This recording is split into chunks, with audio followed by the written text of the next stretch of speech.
So I do want to ask a question of Dr. Lewis. We should be responsible for checking our own vitals, right? Because I think that checking your vitals could possibly save your life. Absolutely. What are some of those vitals that we should be checking on a regular basis? Yes. So blood pressure, I mean, you can actually purchase a blood pressure cuff. You can walk into any CVS and find one. Amazon? Yeah, you can even order it on Amazon. Okay. There are, pulse oximetry. Granted, I mean, a lot of that will depend on what kind of underlying conditions you have. So if you have a history of asthma, you have a history of COPD, if you're a smoker, those are things you want to monitor. Just in the event if you develop any type of respiratory illness, you want to be able to immediately check your pulse ox to see, is this something that I'm going to need to go into the emergency department to deal with? What else? Blood sugar, if you're a diabetic, I mean, that's something that you can very easily keep in your house. Again, if you're not a diabetic, it's probably something that you don't necessarily need. But blood pressure cuff is a big one. Yeah. That is a big one. So why is blood pressure so important to monitor and check? Why? Yeah. So blood pressure, if you have elevated blood pressure levels for chronically, like a long time, it can actually lead to stroke. It could lead to chronic kidney disease. It could lead even to a heart attack, right? So being able to monitor and capture whether you're developing hypertension is really important. So the big things you want to know is if you have 2 blood pressure readings that are above really 140/90, that's usually the cutoff. Oh, wow. Consistently. Okay. Then you probably want to be started on some type of blood pressure medication. Wow. Yeah. And do you have, so is the blood pressure medication a life sentence? Do you have to stay on it for the rest of your life? Or can you actually regulate your own blood pressure? A lot of it depends. So if you're someone who is overweight, Yeah. I've actually seen patients who, if they lose weight, Yes. a lot of their metabolic issues go away. That's what, Right? So your blood pressure gets better, your blood sugar gets better, you feel better, you have more higher energy levels. So there's a lot you can do. Yeah, that is so true. 'Cause, I mean, I lost 7 pounds. And so, I know. Right. And also, this opens the whole conversation about Ozempic, because that's a new thing. Right. A lot of people are being prescribed Ozempic Right. for weight loss. Right, And so we see a lot of people losing significant amount of weight, and you see blood pressures resolving, their diabetes are completely gone. So I mean, weight so is diabetes a big, can go away? It's Oh, not yes. oh, Type 2 yes. diabetes, definitely. Oh yes. Go away. Really? Type 1 no, but type 2 for sure. Really? I don't think a lot of people recognize that. Some people think that once you get it, you have it. Or if everyone in my family has it, I have to get it too. No, not at all. Okay. That's really interesting. So there are a lot of things that we can do at home, is what you're telling me. Absolutely. Or we can do in our respective offices. That's right. All right. So when I did my colonoscopy, I think my blood pressure read 121/78. It's pretty good. That's great.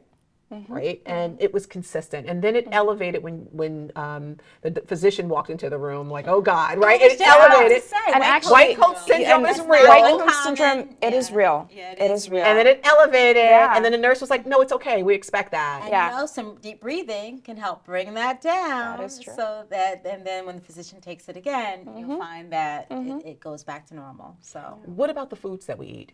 How can the foods also play a role in our vital signs, such as blood sugar, blood pressure, I mean, and like? there's so much processed food, right, that we eat.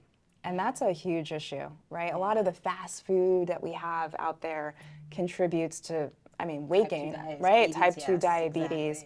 Exactly. So just really being mindful of eating fresh food, vegetables, fruits, having a balanced diet. And actually, interesting, as you get older, you actually need more protein. You actually need a lot more protein. And actually, the more protein that you eat, the less sugar cravings you have. That's interesting. And it's actually interesting because I'm thin, but my dad. Rub it in. No, I'm sorry, I'm not rubbing it in. But I love it. But my dad has type 2 diabetes. Okay.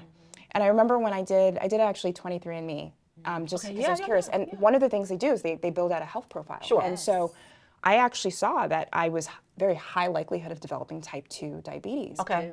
And it freaked me out. Right.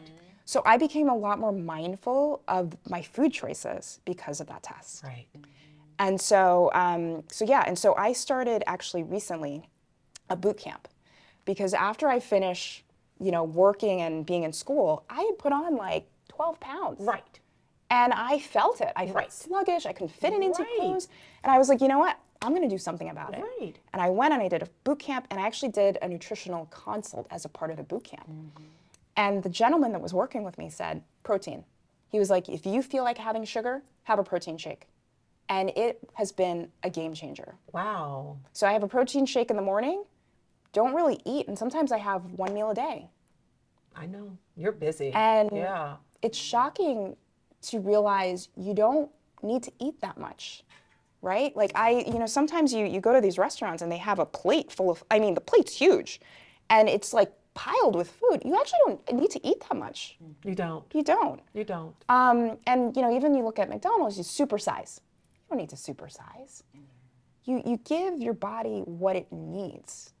You don't need to eat in excess. And that's a problem with, I think, a lot of the American diet. Yes. Yeah. And busy executives, such as Piper, such as myself, either we don't eat during the day, and then when we finally do eat, it's the wrong thing. And it's late. And it's always late. Another thing. And it's yes. late. And Yeah. I'll be the Body- first to admit, I love my school board. Let me just be clear about this. But we have dinner late together when we have school board meetings. We have dinner late. I'm talking like 9:30 late. Yeah. Right? That's And the then worst- we sit. That's the worst And then time we to eat. converse and we have Exactly. conversations, Yeah. right? Yeah. So if my school board members are listening, I'm going to tell them my doctor Alexandra Lewis said that's the them to worst eat. thing we can do. It's the worst is to thing you can eat do. at 9:30 at night and then chat. Yeah. And think that we can have meaningful conversation. It is really bad. Yes. It's a bad habit. We do it twice a month, but it is a bad habit. And in my mind, I'm like, this is the bad thing to do, but I grab something anyway, because I do want to sit with them to eat and, we socialize. But, most superintendents are in the same situation as myself, where we work all day, we're up super, super early, we don't necessarily have time to have a balanced meal. And then when we do eat, it's, we're in a meeting. And of course, when you're in the meeting, you're eating processed foods, you're eating things that are just not necessarily healthy, right? It's same in the hospital. Like our break room, what's in the break room? Is it carrots and celery? No. At it's the like hospital? it's like donuts. And I'm like, hold up. Wait, we're Alexandra, healthcare professionals and we're eating Medical donuts. professionals. We're eating pizza. We're eating, they're quick things, And then those doctors are so quick to tell me what I shouldn't be eating. That's what they- right. Girl, that's right. That's right. And so I think the biggest thing you can do actually is meal prepping. Yes. That's the biggest thing you can do, right? Yep. And just you break it, pick a Sunday, right? Take 2 hours, divide it up over 5 days. Right. You can build in snacks.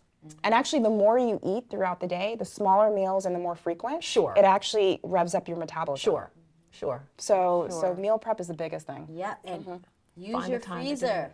it. Use the freezer. Make a big batch of soup Yeah. in your Instapot, your crock pot, and then divide it into individual portions, Right. put it in the freezer. Right. Make whatever thing that you're making, if you make a big batch of it, divide into individual portions, but you're making your own TV dinners. Right. Remember those? Right, Your right, own right. frozen, so that it's what's in it, you know it's healthy, Right. and you can grab and go Right. when you're busy. Right. So that's something else I help people kind of figure that Right. balance out for themselves, Right. so that they can have healthier foods. And there are also healthier choices that you can make with some of these things. Some places actually send salads as well as pizza. Yeah, Right. yeah, So yeah. a big salad, a smaller Right. slice of pizza. So there are other options and choices, but you have to plan and you have to think about it ahead of time. If you don't do those things, then you're going to end up grabbing the donuts. Well, Yeah. it's what I said earlier, right? Making time for your wellness so that you don't have to make time taking care of your illness, right? That's right. Yeah. That's right. Thank you, ladies. You're welcome. Yeah.